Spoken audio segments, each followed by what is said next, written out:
자, 그러면 이제 준비된 다음 그림은 우리나라의 경제의 상당 부분을 차지하고 있는 건 우리나라는 수출이 중요하고 우리나라의 주요 수출품은 원자재 아니잖아요. 우리는 제품 만들어서 파는 거니까 제조업이 중요합니다. 그러니까 미국은 경제의 70%가 소비라고 해서 거기 내수가 중요해요. 그러니까 우리나라의 전체적인 경제 성장률이 떨어진 원인을 어디에서 찾아야 되느냐?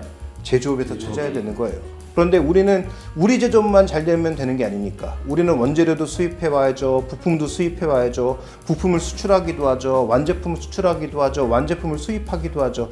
이런 여러 가지 요소가 섞여 있기 때문에 그래서 각 지역별 흐름을 잘 살펴봐야 된다.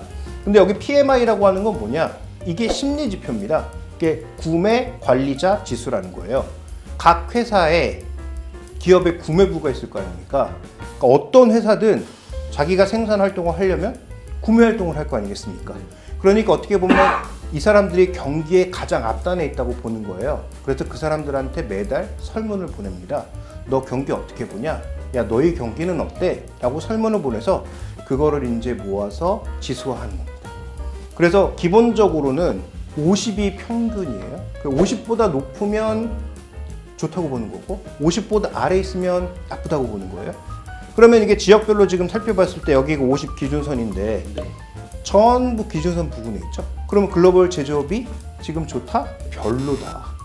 별로다. 특히 어디가 제일 안 좋습니까? 뭐 유로존은 거의 뭐 꼬라박고 있는 상황이고 아시아도 떨어지고 있고 글로벌 전체가 떨어지고 있고 그나마 올라가고 있는 게 미국이 올라가고 있는데 이건 뭐 아시다시피 미국이 자기들 거기다 공장 때려박고 있으니까. BRIC는 뭐예요? 네? BRIC. 브라질, 러시아, 인도, 차이나, 사우스 아프리카까지, 남아프리카 공화국까지 넣어서 원래 브릭스 국가라고 골드만삭스가 이름 붙인 건데, 자, 이런 국가들도 최근에 흐름이 별로 좋지가 않죠. 그나마 중국과 인도가 그래도 지금 제조업의 상당 부분을 담당하고 있기 때문에 이들이 떨어지고 있는 게 가장 큰 문제라고도 볼 수 있는 거죠. 그러니까 미국이 자기네도 생산할 거라고 막 리쇼어링으로 가져가면서 전 세계 제조업이 망가지는, 그러니까 공급망 재편이 되면서 망가지는 상황인 거죠. 생태계를 망가뜨리는 거예요. 그렇죠. 그다음에 저 옆에 있는 OECD 국가들만 따로 빼서 쭉 글로벌 제조업 지수를 봤더니 어떻습니까? 이건 100위 기준인데 쭉 떨어지고 있는 상황이죠. 그러니까 이렇게 제조업이 안 좋으면 우리나라 전체 경제는 일단은 힘들다. 그러면 주식시장 전체가 안 좋을까? 그렇지 않죠. 전체적으로 저렇게 떨어지는 구간에 있었지만 상반기까지는 2차 전지는 뭐 말 그대로 폭발하는 양상이었지 않습니까? 그다음에 올해 또 어떻습니까? 저렇게 떨어지고 있다고 하는데 반도체가 턴어라운드 된다고 해서 반도체 AI 또 관련주들이 쫙 올라가고 있지 않습니까? 이렇게 산업별로 또 다른 그림이기 때문에 여기서 핵심 포인트는 뭐냐? 전체 그림은 염두에 두되 그 전체 그림과 각 산업의 그림, 또 각 기업의 그림은 다를 수 있다라는 것도 염두에 두실 필요가 있는 거죠. 자, 그다음에 마지막으로는 이제 아마 환율이 이제 제일 중요하다고 볼 수가 있는데, 왜냐하면 여러분들은 환율이 별거 아니다. 뭐 내가 여행 갈 때 환전할 때 정도만 환율이 중요하다고 생각하실 수 있겠지만 환율이라고 하는 것은 한 국가의 경제적 에너지를 가장 잘 표현하는 것 중에 하나가 금리와 환율이라는 거죠.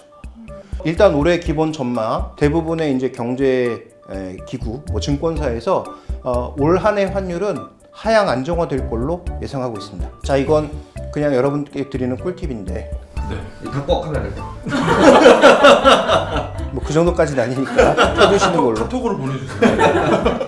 여행 가실 때 이런 어떤 환율의 큰 그림을 보면서 내가 돈을 언제 미리 바꿔놔야 되겠다도 하나의 생각이 될 수 있는 거고요. 또 이것도 하나의 투자 상품이 될 수도 있는 거죠.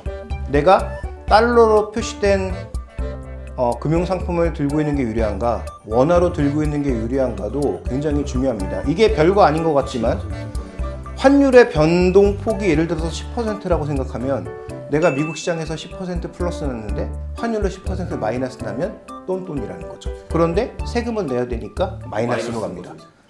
그래서 여러분들이 만약에 ETF나 이런 걸 살 때 끝에 가로치고 H자 붙어 있는 게 있습니다. 네. H자 붙어 있는 것은 그것은 환해지를 했다는 얘기예요. 했지 뭐예요? 했지 뭐 했지? 요거 했지? 그럼 가시면 어떡해요? 제가 강연 다니면서 들은 애드립 중에 최악의 애드립이었어요. 정말 최악의 애드립이었다는 것은 선생님도 해지라고 하는 게 뭐냐면 가장 기본적으로는 내가 가지고 있는 포지션의 반대 포지션을 취하는 거라고 보시면 돼요. 그러니까 내가 예를 들어서 먼 미래에 달러를 사야 됩니다. 근데 달러를 사야 되는 사람은 뭐가 두렵죠? 달러 가격이 올라갈까 두려운 거죠. 그러면 이 사람은 뭐를 해야 되겠어요? 만약에 올라갈 게 예상된다면 달러를 현 시점에서 6개월 후에 미리 사두면 되겠죠. 고정된 가격으로. 그래서 만약에 내가 미리 사뒀는데 그 시점에 가서 내가 계약한 가격보다 낮으면 포기하면 되고, 만약에 높으면 이 가격으로 하면 되는 거죠. 대신 그래서 이건 보험료를 내는 형태로 파생상품 거래로 인해서 해지라는 걸 하게 되는데, 그런데 그걸 100% 커버할 수는 없고 환율 변동성을 최대한 줄여놨다. 근데 그걸로 인해서 100% 다 없어진다? 거짓말입니다. 그럴 수가 없어요. 만약에 이렇게 변동성이 이런 식으로 커지면 아무리 해지를 해도 이 변동성을 100% 커버할 수는 없습니다. 또 하나 중요한 거는 비용이 발생하잖아요. 근데 그 비용이 굉장히 안전한 것일수록 비쌉니다. 세상에 공짜는 없다. 뭐 이런 얘기고요. 자, 이런 것들을 여러분들이 큰 그림 속에 일단 담아 두시면서 투자하시면 예전보다는 그래도 내가 한 계단은 올라섰다.